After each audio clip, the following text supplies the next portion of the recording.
Marvin, bonjour. Bonjour Alain, bonjour tout le monde. Comment ça va? Ça va bien vous? Ça va super bien. Alors, ce matin, vous avez choisi de nous parler des contenus et des droits d'auteur. Oui. Déjà, je suppose que Madame de Souza a entièrement en fait droit sur son produit. Et je suppose que quiconque personne qui va utiliser l'image du produit de Madame de Souza fera en fait objet de procédure judiciaire, pour ne pas dire. On a déjà eu des cas. Hein. Voilà. Du coup, sur les réseaux sociaux, on voit de belles images, de belles musiques en fond, Oui. de vidéos bien montées, avec des images, tout ça. On partage, on like, on pense que c'est gratuit, c'est sur Internet, mais derrière chaque image, il y a un auteur, un droit, un cadre. Et utiliser une photo ou une musique sans autorisation, c'est passer d'un acte de création à un risque judiciaire. Parce qu'il y a en fait ce qu'on appelle les droits d'auteur, sur tout produit. Si je lance une marque, c'est que j'ai le droit en fait entier de gérer la marque. Du tout, toute personne en fait qui va utiliser mon produit sans mon accord peut être Comme sur le coup de la loi. peut être sur le coup de la loi. Donc il faut comprendre les droits d'auteur. Chaque œuvre, photo, musique, vidéo est automatiquement protégée par le droit de sa création. Vu que on lance une marque, on va déposer cela, donc on a la propriété sur la marque. Ce qui fait que quand une personne utilise par exemple une musique, on suppose Faninko a chanté sa chanson Faut pas m'embrouiller, voilà. Et moi je décide de faire une vidéo où je reprends la chanson de Faninko Faut pas m'embrouiller. Il faudrait normalement que j'ai l'accord de Faninko pour pouvoir reprendre sa chanson avant de publier cela. Du coup, il y a un document de l'État français qui rappelle que l'absence de conditions d'utilisation affichées ne signifie pas que le contenu peut être utilisé librement. Et même le thème libre de droit peut être trompeur. Il veut pas dire sans droit, mais libéré sous certaines conditions. Quand on dit libre de droit, c'est qu'on suppose que Faninko a dit, bon, au Bénin, toute la population peut utiliser ma musique librement. Sans contrainte. Sans contrainte. Mais aux États-Unis, en fait, il y a encore en fait les règles. Donc, libre de droit, ça varie en fait des conditions et l'on le remarque aujourd'hui, hein, les réseaux sociaux, dès que vous postez ce que vous avez posté comme musique et puis après, quelqu'un réclame le droit d'auteur, on bloque votre contenu. Oui, je pense qu'il y a une image qui va passer et j'ai posté une vidéo dans le temps avec la chanson de Axel Merrill et ça m'a mis une vidéo mise en sourdine dans... Ah ben voilà, votre vidéo a été mise en sourdine. On peut revenir à l'image. Voilà, votre vidéo mise en sourdine dans certains pays. Parce que je dispose pas ne dispose pas des droits musicaux. Voilà. Mais souvent, il y en a qui postent des vidéos avec des musiques, mais qui mettent en même temps qui n'ont aucun droit sur la musique. Est-ce que ça dédouane? Ça dédouane visuellement. C'est tout? Mais juridiquement, non, ça ne dédouane pas. Okay. Parce que là, en fait, les types de licences et ce qu'elles autorisent. Il y a les licences Creative Commons. Elles indiquent que tu peux faire ou non. Par exemple, le CC BY. Ça existe juste de citer l'auteur. C'est ça que les gens font quand on poste une image. Quand j'étais chez RFI, quand je postais des articles et je prenais des images, je devais ajouter le crédit. Photo prise par telle personne. Sinon, RFI ne valide pas mon article. Du coup, ça, c'est le CC BY. C'est ça. Pas le créateur. Donc là, on peut citer. Maintenant, il y a le CC BY NC. Ça interdit l'usage commercial. Parce que là, visuellement, on a cité, mais s'il veut quand même... te dis, tu as utilisé mon truc sans mon autorisation. Voilà. Parce que Meta aussi a des règles. Mais dans le même temps, parce qu'il y a également l'institution internationale, la loi PI, qui également gère ces aspects des choses, est-ce que la loi PI intervient au niveau digital?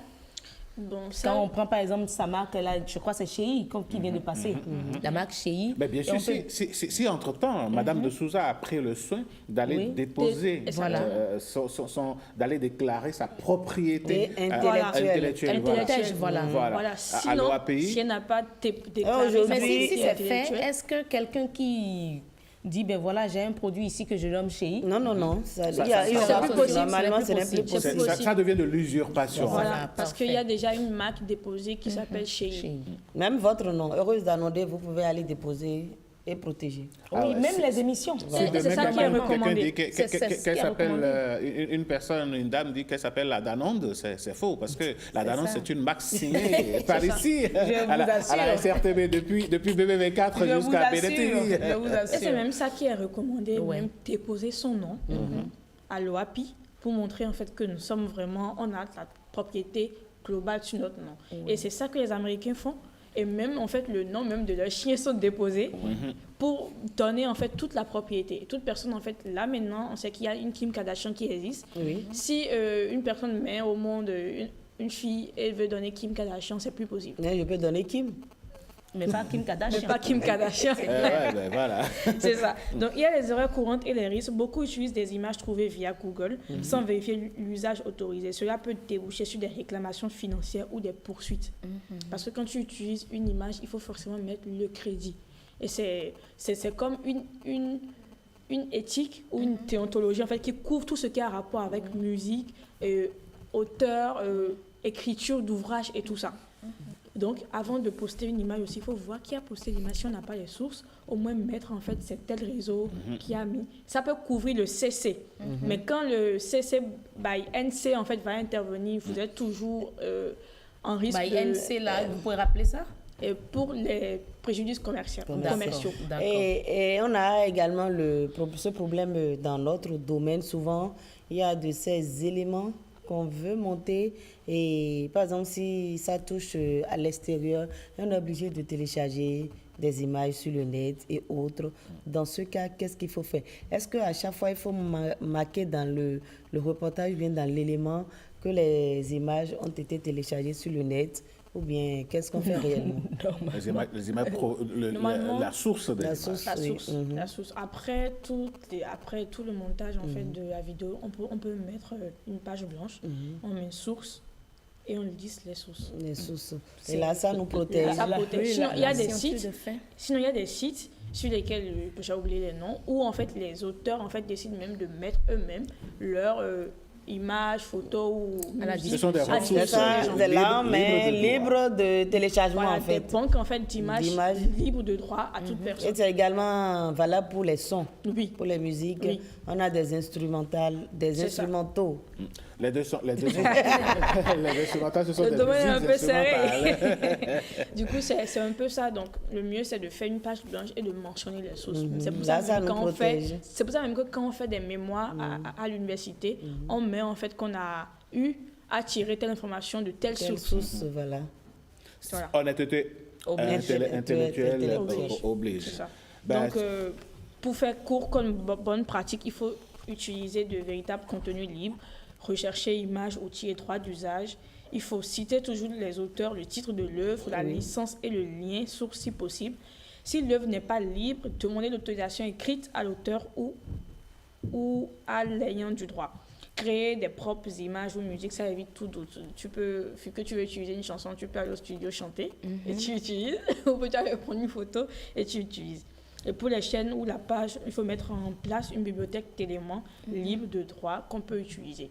Mais est-ce que si on procédait de la sorte, ça nous protège en quelque sorte contre ces situations que nous vivons actuellement avec les IA où on prend nos images, nos interventions en plateau pour servir de publicité, pour nous faire dire ce qu'on n'a peut-être pas dit. C'est comme je l'ai dit en fait.